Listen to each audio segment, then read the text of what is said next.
Magandang umaga, Igan and Cassie. Magandang umaga sa lahat ng mga kapusong nakikinig at nanonood. Maraming salamat. Doon muna tayo sa dengue. Nauna na nagdeklara ang Quezon City ng emergency, no? Yes. Tagpa-fogging na sila ngayon. Kumalat na ba ito sa iba pang katabing mga lungsod? Ano ba sitwasyon ng dengue sa Metro Manila? Yes, Igan, nationwide as of February 1, nakita natin may pagtaas nga na ng 40%, no? Yung pagtaas na yon, ang pinakatumutulak ay tatlong rehiyon. Opo. Yung Calabarzon, yung una, 4A, 5,944 cases as of February 1. Ikalawa yung Central Luzon, 4,866 cases. Tapos ikatlo yung Metro Manila, 4,794 cases. Ngayon, dyan sa mga rehiyon na yan, kabilang na yung Quezon City sa Siyam na LGU na nakikitaan namin lang tumataas yung mga numero as of February 1. Maaaring tumaas pa yun, no, depending on the data that's coming in. Pero dun sa tanong mo, Igan, kung kumalat sa karatig ng mga LGU, dahil mga lamok yung nagdadala ng dengue. So, the chances are, dun sa mga matataas ang bilang ng tao at dun sa mga magkakatabi, maaaring nalilipat po yung ating dengue. So, importante yung coordinated na clean-up drives. Nabanggit nyo nga Calabarzon, Central Luzon, NCR, mga densely populated areas po yan. Yes. So talagang Exactly, hawaan po. magkakatabi sila. Yeah, exactly, Cathy. Magkakatabi sila, densely populated. So, kumbaga, on the bright side naman, since densely populated, maraming tao rin na pwede magtulong-tulong. So, kumbaga, kung gaano kabilis magkaroon ng problema, gano'n rin kabilis na magkaroon ng solusyon. Ito nga, na-interview ko Igan nung Sabado si Asik Domingo tungkol pa rin sa dengue at yung iba pang mga related cases na usually tuwing tag-ulan po yan, di ba Asik, nabanggit nyo nga? May shear line. Tama yun, Cathy and Igan, no? Sabi nga namin, parang napaga yata yung yung wild reporting, yung waterborne, yung influenza-like illness, leptospirosis, tsaka dengue. Karaniwan, mga bandang June, July, August na yan, pag pumasok na yung mga bagyo. Eto tayo, wala mang bagyo, sabi ng Pag-asa, shear line, ITCZ, easterlies, pero ang lakas pa rin ng ulan. So, pag may tubig, may kitikit may dengue. Yung Philippine Medical Association po ay sumulat na po sa mga otoridad, sa gobyerno na napapanahon na daw para sa vaccine o bakuna laban sa dengue. Ano po ang posisyon dito ng Department of Health?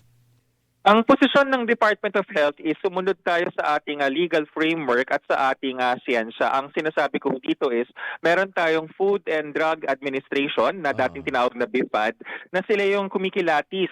At pag ang BIFAD kasi ang FDA kumilatis ng isang bagong gamot or vaccine, minsan may mga impormasyon na binibigay sa kanila yung manufacturer na hindi natin basta-basta nakikita kahit ba tayo ay DOH proper or yung mga iba pang mga associations. Kasi may mga bagay, kunyari, kung sabihin natin na may problema, hindi ko sinasabing meron, no? Pero kung may problema, nahihiyang magsabi ang isang kumpanya kung hindi niya kausap ang isang regulator under a non-disclosure agreement. So it's very important that we respect the process of evaluation ng FDA.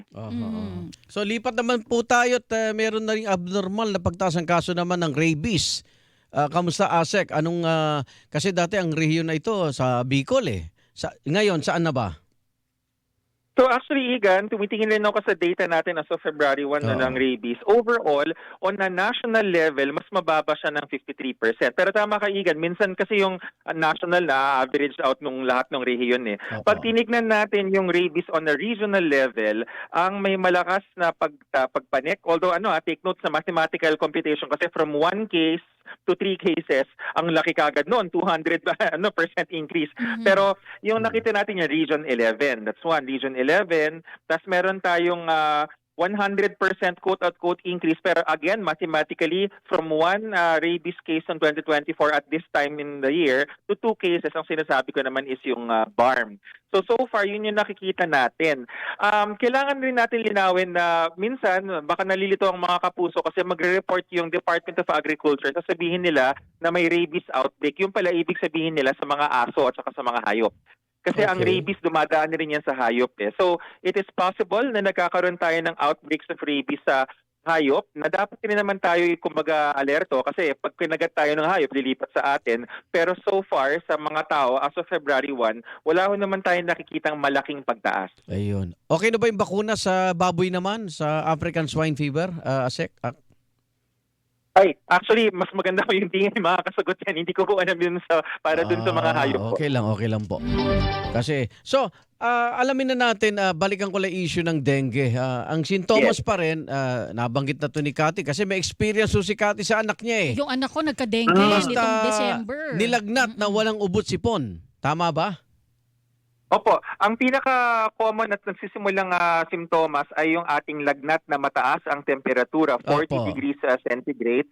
And then minsan sinasamahan din po yun ng pananakit ng ulo, particularly sa likod ng mata. Ang tawag namin mga doktor, retroorbital pain or sa Tagalog po, yung parang sa likod, pakiramdam ba sa likod ng mata parang may masakit dun sa loob? Oo, That's number yung 2. parang Diba? napipikit ka sa sakit na ganyan. Ganun. Oo. So May sobrang ganon, may- taas may- ng lagnat mo. Mm-mm. Oh. Yes. And then para ho sa mga kabataan, kasi karamihan ng mga kasong tinatamaan ng dengue ay 5 years old and below. No? So mahirap naman tanungin yung bata, masakit ba yung likod ng Tama. mata. Obserbahan natin, minsan meron yung pagduduwal or pagsusuka. Pag nagsama-sama po yun, usually mga 3 days after ng makagat ng lamok, lumalabas yung simptomas. Magpa-konsulta na ho tayo. Yun yung sinasabi namin na seek early consultation para panatag tayo kung dengue man ito o hindi. Ayun. Karamihan po, ang nangyayari kasi, sabi nung Quezon City Epidemiology, hindi po nila ikinukonsulta sa doktor hanggang huli na halimbawa, nagsusuka na ng dugo o dumudugo na yung ilong. Ilang araw ba bago mo dali sa ospital? Baka yung mga magulang umaasang bababa pa yung lagnat Oo, baka akala trangkaso lang, di ba, Asek? Nako po, mga kapuso, wag nating pahinugin yung lagnat ng dengue kasi ang problema ko sa lagnat ng dengue, kapag bumaba yan, siguro kunyari hindi nyo sinangguni, no? Mga 3 to 4 days, bababa yung lagnat, akala natin tapos Okay na, ah. Yun pala, susunod doon, magdudugo na ho yung gilagid, magdudugo sa dumi, kasi ang takbo ng virus na yan, akala mo gumagaling yung lagnat, yung pala dinudugo na yung pasyente. Kaya importante, paglagay pa lang nung lagnat na mataas, 40 degrees, na may headache, ay isang guni na kaagad. Kasi kaya naman nating maiwasan yung kamatayan. Pero pag dumugo ba, malala na, ano yung chances na makaligtas siya sa dengue? Igan, mas mababa yung chances kasi yun yung tinatawag na severe dengue. Hindi ko naman ho inaalis ang pag-asa. No? Meron pa rin ho tayong mga pwedeng gawin. At by the way, isa rin kasi sa dahilan kung ba't natatakot ang mga kapuso dahil baka sabihin mahal. Huwag ko kayong mag-alala, yung PhilHealth, meron yung package sa dengue. Pag severe dengue, yung dinudugo na, kayang sagutin ng PhilHealth up to 47,000 pesos. Dun sa non-severe, kayang sagutin up to 19,500. So kaya po kayong maligtas. Pero siyempre po, medyo mas maganda kung mas maaga natin makita. Huwag nating antayin dun tayo sa severe lumitaw. So, tama pala, pati sa dengue, dapat forthwith tayo. Agad-agad dali sa ospital. Di ba? Tama po yan. Sabi nga sa English, forthwith, sa Tagalog, agad. Agad. Kumonsulta. Kita mo, pati si Asik Domingo, ang alam niyang forthwith, agad. Asek, yung mga iba't ibang LGU, may mga kanikanyang mga paraan, minsan napaka-creative nila. May mga test kit. Yung mga nagre-release ng palaka, yung mga nagbabayad para sa mga kitikiti at lamok. Ito po ba ay epektibo sa tingin ninyo? Pinagmemedyas ng mataas. Oo. Ayan. Aha. Kami po sa DOH, sabi nga namin, binabati namin yung intention. Maraming salamat po sa mga barangay captain, sa mga mayor na may ganyang kusa.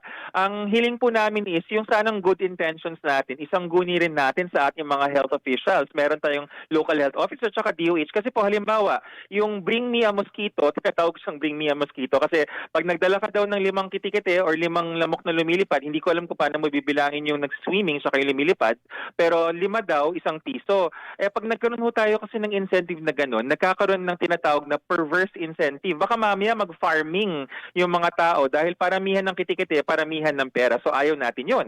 Baka mas maganda, bring me basura. Kasi bakit bring me basura? Kapag nagkaroon ng contest ng palinisan ng paligid na may premyo, talagang babawas yung mga tubig na naiipon, babawas ang dengue. Ayun. Yan. LGU, nakikinig ba kayo? Oo, makinig sa mga eksperto. Tulong-tulong tayo. Oo. Asik, Domingo, maraming salamat po. Ingat po kayo. Maraming salamat, Igan and Cathy. Magandang umaga sa mga kapuso. Tagapagsalita po ng Department of Health usaping dengue at rabies, si Asik Albert Domingo.